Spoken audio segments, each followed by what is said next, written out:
डोंबिवली शास्त्रीनगर रुग्णालयातील डॉक्टर मारहाण प्रकरणी 4 आरोपी आहेत। त्या 4ही आरोपींना कल्याण न्यायालयाने जामीन मंजूर केला होता व त्यातील जे मुख्य आरोपी होते रमेश म्हात्रे यांना जामीन मंजूर करून त्यांची सुटका झाली होती। पण एकंदरीत काल मुंबई हायकोर्टाने मोठा दणका त्यांना दिलेला आहे व त्यांचा जो जामीन दिला होता तो रद्द करण्यात आहे। सध्या आपण उभे आहोत विष्णुनगर पोलीस स्थानकामध्ये।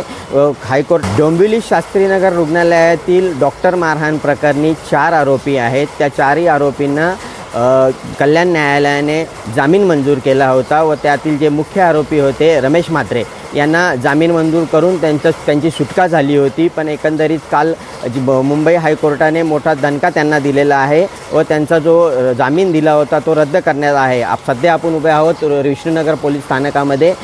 हायकोर्ट महाराष्ट्रातील सर्व बातम्यांचे विश्वासार्ह व्यासपीठ,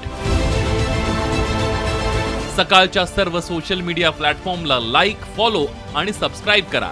तसंच सर्व नोटिफिकेशनसाठी बेल आयकॉन प्रेस करायला विसरू नका।